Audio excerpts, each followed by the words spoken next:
En ese siguiente ejemplo vamos a ver cómo escribir datos en una tabla, ¿no? Entonces, lo que vamos a hacer ahora es que vamos a crear una tabla, cosa de, por ejemplo, podemos capturar cuánto tiempo cada parte pasa en la máquina. Obviamente los tiempos son constantes, entonces vamos a hacer un ejemplo primero para ver que efectivamente se está comprobando el tiempo constante que cada parte pasa en la máquina, 1 y 2, y luego lo haremos variable para que vaya capturando los diferentes tiempos.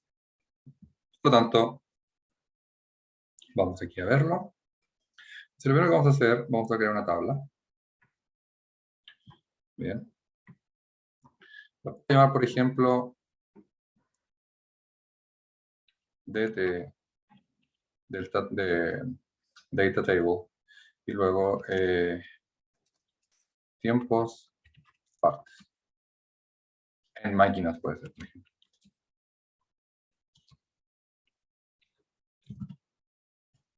Muy largo, no le gustó. Voy a ver, dt, tiempo, partes. Sí, ese sí le gustó. Entonces voy a crear dos columnas. Una columna para capturar los tiempos que la parte está en M1 y otra columna para calcular los tiempos que la parte pasa en M2. Entonces voy a darle doble clic. Vamos a crear dos columnas, básicamente. Tiempos en M1. Esto va a ser tiempos en M2. Bien. Y voy a poner que esto sea de manera inmediata, que me lo voy a mostrar de manera inmediata, no al final y no a través de un refresco de datos.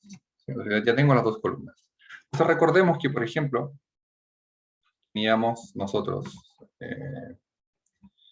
teníamos aquí en Actions, en Initialized Actions, teníamos que asignamos a la posición, ¿no es cierto?, estos dos valores. ¿Sí? Entonces son de manera fija, son 4. Ahora, yo no puedo, por ejemplo, lo que no puedo hacer es asignar valores aleatorios a la tabla de lectura de información, porque eso básicamente me implicaría un cambio de lógica. Es decir, en este caso tendría yo que, por cada parte, tendría yo que tener una tabla, ¿sí?, con todas las partes que van a llegar, ¿sí? Y cosa que yo, la primera parte le da la posición 1, 1, la siguiente parte le da la posición 2, 1, después la 3, 1. ¿Sí? Entonces, en este caso tengo solamente un tiempo para la máquina 1 y un tiempo para la máquina 2. ¿Sí? Entonces, lo que vamos a hacer primero es que vamos a capturar el tiempo que pasa la parte en M1 y M2 y luego vamos a añadirle un factor aleatorio al tiempo de ciclo de M1 al tiempo de ciclo de M2 para un poco capturar esa diferencia de tiempo.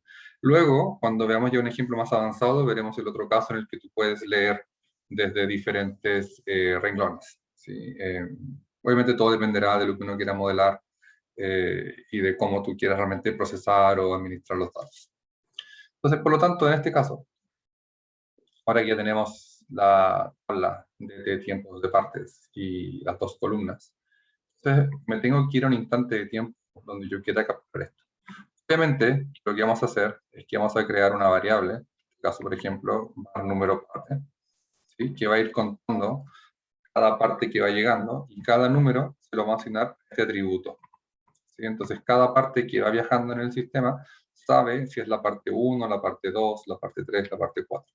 ¿Eso por qué? Porque yo quiero capturar cuánto tiempo cada parte está en la máquina. Eventualmente puede ser diferente. Entonces, en el renglón 1 va a estar la parte 1, en el renglón 2 va a estar la parte 2, en el renglón 3 va a estar la parte 3, y así sucesivamente.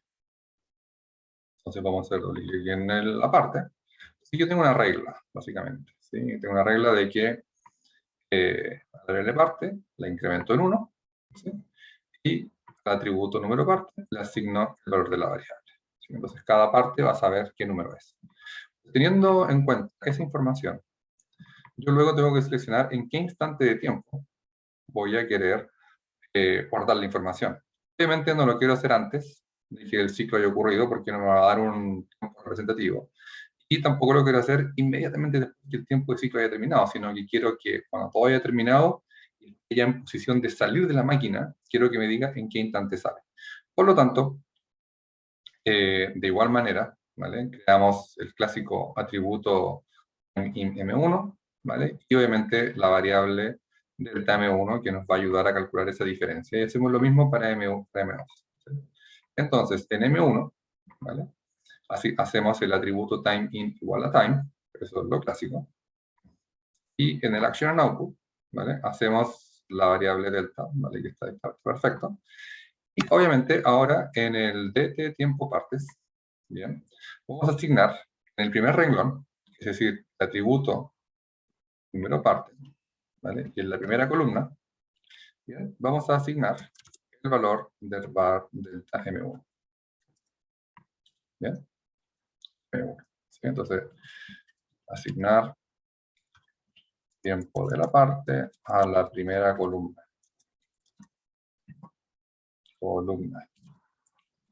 Excelente. Vamos a validar esto. De momento está bien escrito, por lo menos. ¿Sí? Y en la máquina M2, al final, hay que hacer lo mismo, pero en este caso va a ser la segunda columna y va a ser el var del M2. Y OK. Y aceptar. ¿Bien?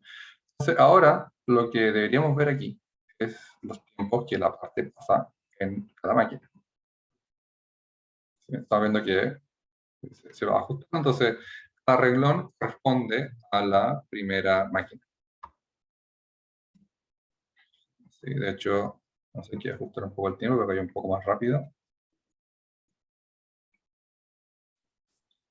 Sí, entonces vamos a ver, por ejemplo, que primero es 4, efectivamente, pero siguiente, fíjate que es 5. Eso quiere decir que cuando termina el proceso no puede salir inmediatamente, ¿sí? Porque depende del segundo, entonces podemos ver que el sistema finalmente tiende a que cada tiempo es 5. Por más allá que hayas lo hecho rápido, depende del primero y eso refleja cuellos de botella. Pero añadamos cierta variabilidad, ¿sí? Por ejemplo, vamos a añadir, voy a poner aquí un texto, por ejemplo, de hecho, aquí en el system, ¿sí? Voy a poner un background, display text. Entonces voy a ponerle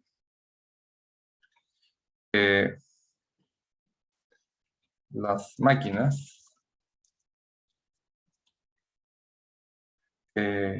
tendrán una variabilidad aleatoria,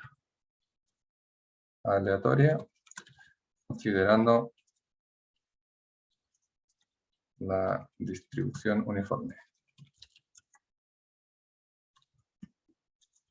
entre 0 y 1. ¿Vale?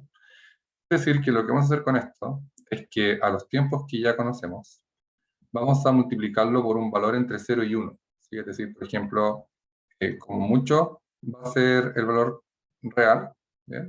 O va a ser, por ejemplo, un valor reducido. ¿Sí? Si, por ejemplo, si la variable aleatoria nos entrega un valor de, por ejemplo, 0,8, va a ser, en este caso, 4 por 0,8. Y si es un valor de 0,99, va a ser 0,99 por 5. Entonces, le vamos a asignar un valor aleatorio, ¿no? Y obviamente yo también quiero ver, nos gustaría ver también cuál es ese valor.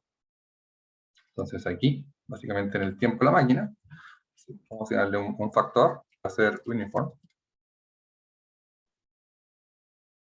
entre 0 y 1.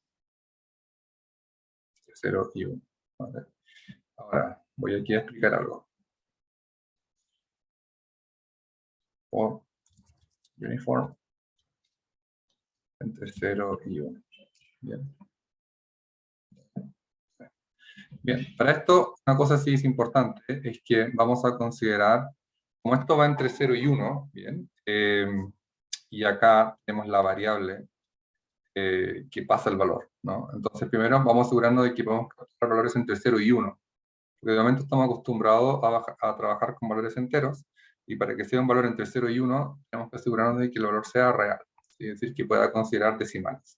Entonces, vamos a transformar todos los elementos en los que tenemos información de captura de datos, que sean datos reales. ¿Bien? Y obviamente también la tabla ya no serán enteros, sino que serán reales. ¿Sí? Esto para darle mayor realismo al modelo. ¿Sí? Tenemos los reales. Son reales, perfecto. Entonces vamos a ejecutar el modelo, vamos a ver qué pasa. ¿Sí?